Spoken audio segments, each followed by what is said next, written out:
Hello, everyone. It begins, and it begins now. There's the wonderful Game Freak logo with the colorful stars. And there is the iconic battle scene montage that happens in all two, or three if you're Japanese, Pokemon games. And it usually starts with Nidorino, but in this case we have Jigglypuff, and there it is, Pokemon Blue version. There's a little Squirtle. I chose Blue version because blue's my favorite color, and you all said it was a good idea. There we go. Let's start with Porygon here. Did it? And let's do this. So, what I like about this is that it has no prior elongated intro, and it just brings you into the menu. And there's hardly a menu to do anything in except start the adventure. And it just gives you a brief example of the battle, and Junichi Masuda's great Pokemon theme lets you know, it's adventure time. So anyway, I'm gonna go fast. With the text speed, of course, as everybody should start with, and set. The battle set, because let's see if we can do this. Hopefully the set style won't make it too difficult. I mean, as an old Pokemon veteran such as myself, we should be able to get this done pretty smoothly. Speaking of the music, I believe all the themes, they all worked, and it honestly doesn't get repetitive. It's very much like Koji Kondo did with The Legend of Zelda and with Super Mario. I think it's the exact same vein. Everything really was memorable, and even though it looped, it never made you tired or annoyed by any of the tunes, in my opinion at least. So, let's do this. Oh, hello there. Welcome to the world of Pokemon. My name is Oak. People call me... Okay, people... yeah, I've heard this done before. I think the voice actor who did Oak's voice in the anime, Stuart Zagnit, I think his name is, he's done the actual Fire Red version of the intro, and for me, to just do a cheap knockoff of it is a bit underwhelming. So, this world is inhabited by creatures called Pokemon. Now, when I grabbed this and started playing this in 1999, December, when I got it for Christmas. I think it was an early Christmas present, and I had an original Game Boy, which was already broken. It was a transparent Game Boy. Play It Loud, the series was, and I got that way back in 1997 or so, or 1998, I can't remember. And that's what started it all, and, I was like, there was a factory issue. Well, an issue at around the time which apparently every retailer we went to find a Game Boy Color for Christmas around that time kept consistently saying that there was an earthquake where they produced them, but I don't know if that's true or not. They were all out of stock. Everybody wanted to play their Pokémons. And for some people, Pokemon are pets, others use them for fights. There's Nidorino, which was one of the first Pokemon designed, I think? Or was that... No, that was Rhyhorn, and then... I think it was Rhyhorn, but the first registered one was Rhyhorn? I don't remember. Anyway, let's continue here. Let's get this over with. First, what is your name? Well, you see, this selection, in red version it would be Ash, and, well, in this case, here it is in that slot. And then there's John, a great, generic name. Blue? No, we're not going with that. We're not being generic. We're gonna pick...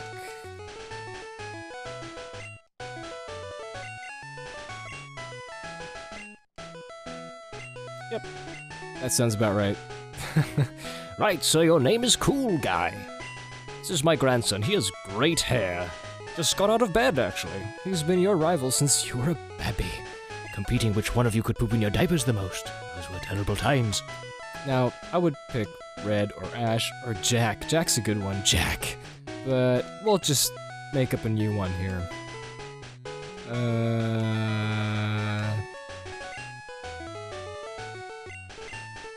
First thing that popped into my head, honestly.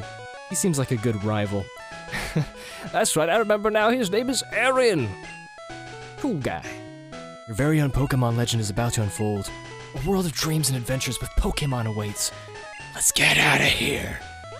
And with that, we start our show.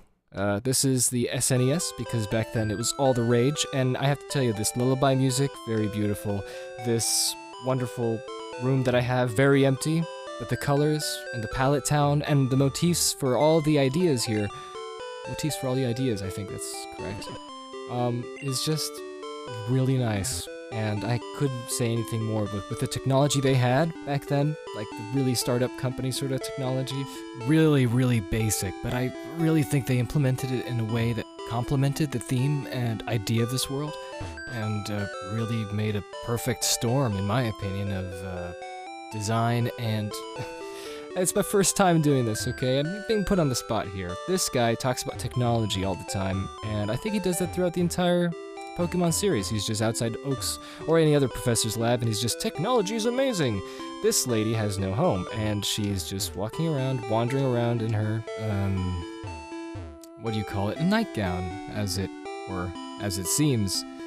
Wandering around homeless. Like I will be right now. Yep. Just comprised of 3 houses. Well, 2 residential areas and 1 giant Pokemon lab, which is reserved to Professor Oak and his crazy monster research, like getting kids to take candid photos of monsters on an unsafe train track machine. I guess he observes things quite a lot. So there's my house, my wonderful house with my wonderful mom. I don't know if I said anything about my mom, but we all know the traditional thing she says. She's like, all kids must leave someday. I won't stop ya. And, of course, the TV, which was talking about kids on railroad tracks. And, of course, this is my rival's house, Aaron. And he has a relatively attractive older sister that will hopefully give me a map at some point. Oh no, if I try to get out, Oak doesn't want me to get out. Now, what's he doing? He's been spying on my... Did you see that? He just came from my house. He's been looking through the window. Oak. It's unsafe. Wild Pokemon live in tall grass. You need your own Pokemon with your protection. Here, come with me. Well, got no other option. But so anyway, just the music.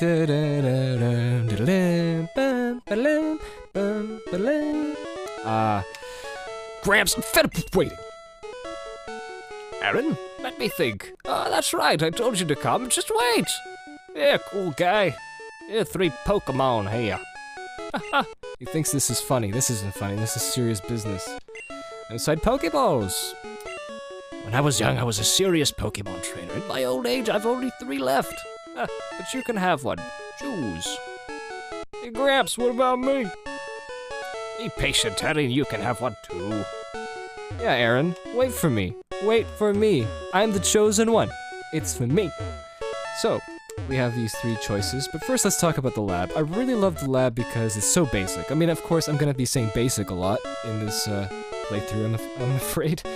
And it's just because the way they did that with the technology that they had. I have to keep reiterating this because I really love how they creatively used it as a crux. Not as a crux, but as like a basis for making such a rounded and simplistic design, which I think works so well with the idea and themes of the Pokemon universe, at least the one that I experienced and I think most of us got hooked on back in 1996 in Japan all the way to 2000. And the new games came out, and I think the games did a pretty good job as well. So here it is, push start, I'll open the main menu. I love these signs that he has on the wall there. I wish someone could just draw a picture of these giant signs. Push start, what does start mean? Oh, I don't know. And there are these wonderful Pokedexes. So anyway, let's go and choose these Pokemon. So of course, number 1 is Charmander. He's 2 feet high. And, of course, this is the one that most of us chose in my perception of things. I believe that most people chose Charmander because Charizard was a great fire-breathing dragon, even though he wasn't a dragon type until, later with Mega Evolutions and so on. But, do I want the fire Pokemon Charmander? I'm afraid not. I'm not gonna go with this today. But there is the Bulbasaur here. Bulbasaur! And he's a little bit taller than Charmander with 2'4", and he's green, and people say... Some say Bulbasaur isn't really the one that everybody picks. But I have to disagree because I think he's great. Bulbasaur is number 1 in the Pokedex. And, the plant sprouts and grows with this Pokemon. Do people know if Bulbasaur's bulb is part of it or not? I think it's part of it because I believe, Pokemon are magical creatures and they've got these wonderful scientific strangeness going on with them. I think the bulb is part of Bulbasaur. Hence the name. Okay, sorry. Do I want the planned Pokemon Bulbasaur? Now, it would be very easy, because I could just go through Brock and Misty with no problem once I train this guy. But I'm afraid not. I'm not gonna go with that. I think we're really gonna go for is good old Squirtle, number 7. And, he's the shortest of the bunch, but, I mean, look at him. He's ready for action. He's just ready to have some fun. Get through this Pokemon journey with me. So, yes, do you want the water Pokemon Squirtle? Yes, I do. This Pokemon is really energetic, and most of you said Squirtle, so here we go. Squirtle. Do you want to give a nickname to Squirtle? I do. And we shall name him, with my British accent, we shall name him, of course, G-A-L-A-H-A-D.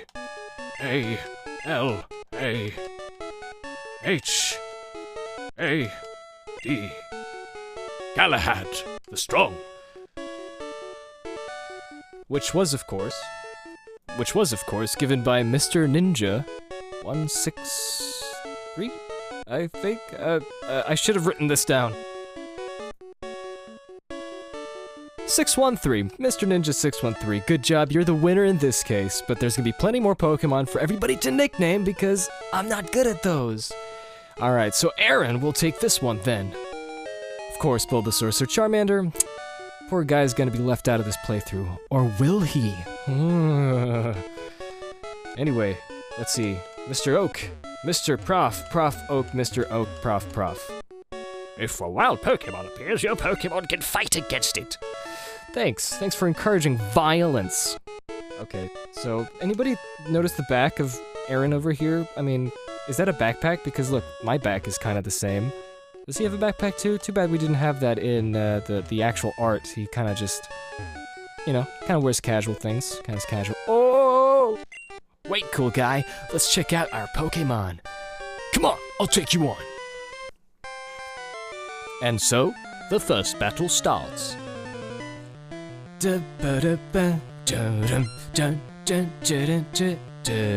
Now, before I start, I just want to say this layout, again, very basic, very white. But I really think the idea behind this was great. I'm sure many JRPGs or just RPGs in general, I don't think in the States they had this sort of thing before, but I'm sure they had this layout before.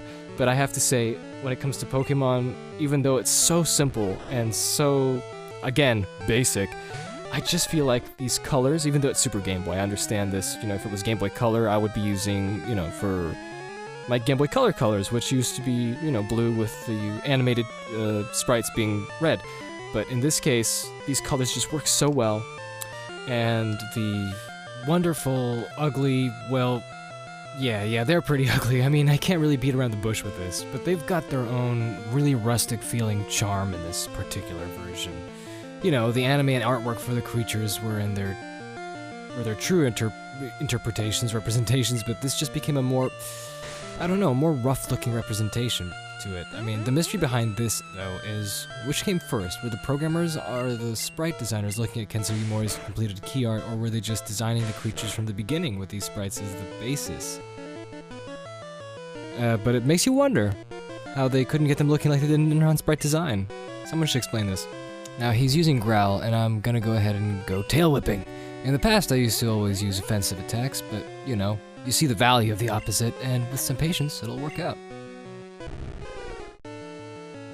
Maybe it's better to use some strategy, you know, use a little bit of tail whip, because the CPU isn't too bright, so I think I could just, you know, as you can see, destroy them just by that. Now the health bar looks like a cigarette, which is kind of appropriate considering they're going to get killed very quickly by myself. He's using Growl a lot, which is good, but could be bad, especially if my tackle misses. Oh, just a little bit more, just a little bit more. Yep, see the Growl's stopping me.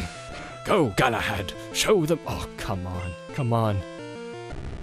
See, it's just the Growl, but this tutorial is so well done. There is no text by Oak going, wait, you have to know how to play this. No, you figure it out yourself, and as kids, most of them figured it out themselves. Otherwise, this game wouldn't be so great. And there we go, level 6, wonderful, everything is wonderful. Cool guy defeated Aaron, and it won't be the first time. What? Oh, I believe I picked the wrong Pokemon. And I got money from him. I don't know how people force that in this world, but it's a very nice gesture. Yep, he'll make his Pokemon fight to toughen it up. Cool guy, Gramps, smell you later. And that's it. We can talk to Oak, he can say a few things. We can talk to the Professor Oak assistants here, their lab assistants, and another night-gowned woman who is anonymous, and will just continue wandering the lab. And with that, we can start our journey. But we can't. Especially not if, you know, Aaron's sister would probably give us a map. But she won't. So, we'll have to start by going up to Route 1. I assume. Oh, that's right, I was expecting the symbol to come up and say Route 1. It's there, but it's not. So there's the music. It's wonderful. And so is this map, which is another great tutorial to tell people, and children alike, how to... Oh, we got a Pokemon! This Pidgey is quite strange, which is interesting to notice because, you know, the design is completely different. I don't know if it was the people making the sprites, or if it was just... I'm not running because, you know, this is a great opportunity... This is a great opportunity to, you know, buff Galahad up a little. Just gotta do it. Come on, come on. Yeah, we can do this. This is good. Tackle! That's if Squirtle will speak English. Ouch. And another tackle. And he's down! And I can't catch them anyway, so might as well continue on Route 1, which I assume this is. I'm quite rusty with my Pokemon knowledge since it's been very long. And yes, we made it! We made it through the first route, and there we are. Or route, I guess, if you're of a different dialect. There's the Pokemon Center, which is a great idea to use, especially now. Hello, wonderful formal wear nurse Joy, I'm assuming. It's a very strange thing, these sprites. I'm very curious to know how this was in relationship to the actual art that they used at the end, and especially in the anime, because the Pikachu edition really fixed all these things, which is fine with me, but I just wanted to know which one came first, and whichever came first, I believe... I wonder what the intent was. So, you know, that's about all I think. And of course, we all know how to get to the mart, which is it's your average mart, you know? It's your average looking 7-Eleven. And thank you very much. It's Oak's parcel.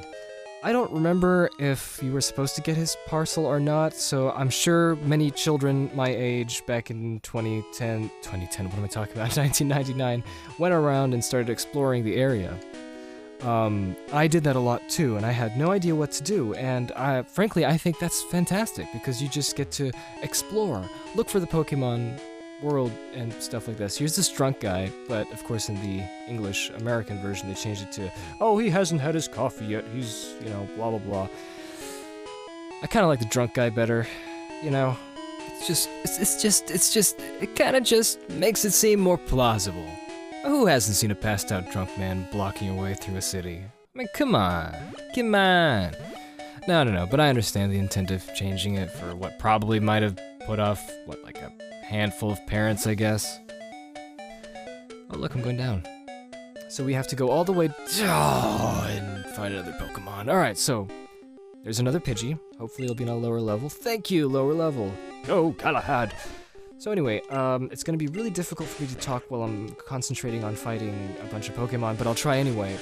What I liked about this opening, which is very important to me because I believe that this is what I think maybe some of the newer games kinda, as far as I know, they kinda baby step you. I don't like saying that, but you know, it is kinda true. I mean, like, they do keep saying, oh, you have to go there, and here's an arrow, go over there and finish the thing so you can do the other things. So it kinda takes away from the exploration aspect, especially if it's going in reverse. I understand that their intention was definitely to try to get new players to play the game, but then again, this is the most, dare I say it, it's the one that made the most in terms of public appeal, and so, don't hurt me. There must have been something right here, even though, you know, the graphics and, you know, the entire thing is it is a flawed game, definitely. There's no doubt about it. There's nothing perfect, and Pokemon is especially one of those things that isn't exactly perfect, but it's very charming. It's got something with it, and I think the combination of this average everyday life, utopian, if you will, sort of environment coupled with training and battling magical monsters, and there you go, he got his parcel. Custom Pokeball, I wonder what kind it would be. He's a fool. Wasting money. Nerd elitist. Oh, and there is our rival Aaron. What'd you call me for? Oh, right, I have a request for you, of you two. Now here it comes. Here comes the hook. On the desk there is my invention. Pokedex. It automatically records data on Pokemon you've seen or caught. Now, the question is, if it can automatically detect what Pokemon there is, someone had to put it in. But then again, Pokemon are kind of a digital thing because they're all able to be caught with a Pokeball, so I guess that genetic information, if of some kind, can be read and put into the Pokedex, and I think that's where Professor Oak's genius lies if he actually developed this Pokedex. So cool guy Aaron, take these with you. Alright, to make a complete guide on all the Pokemon in the world. That was my dream. But I'm too old. I'm too lazy. Who am I kidding? I can't do it. Yes, I can. I could ask other people, so I want you to fulfill my dream for me for free. So get moving. This is a great undertaking in Pokemon history. Yeah, and I'm not gonna be credited for it. Thanks. Alright, Gramps, leave it all to me. Cool guy, hate to say it, but I don't need you. I know, I'll borrow a town map from my sis. So not to lend you one, cool guy. Ha ha ha. Joke's on you, Aaron. She likes me. She likes me. She's always liked me. Okay, here we go. Hello, hello, hello. I'll be like Oak, stalking my mom from the window. Grandpa asked you to run an errand? Here, this will help you. That's my typical girl voice. Cool guy got a town map! Oh yeah, I won't be using it because I kinda know my way around the Kanto region, or in this case, just the normal Pokemon world, because there has been no region so far yet, because this is red. See? There's me. I got some money, I got a Pokemon called Galahad, and it's time to really start this adventure. So, I'm gonna definitely capture Rattata and a Pidgey because, they're reliable guys. They're reliable, common, good guys. But in this case, I think I'll stop for now, and hopefully this will be kind of successful, and you're kind of gonna enjoy maybe my commentary throughout the entire thing. And, if you guys want nicknames for Rattata or whatever other future Pokemon I might be capturing, please do it, because we'll see how fast or how slowly I'll get through this, especially since I'm trying to explain all the things that I kind of liked in this. So, we'll see each other next time.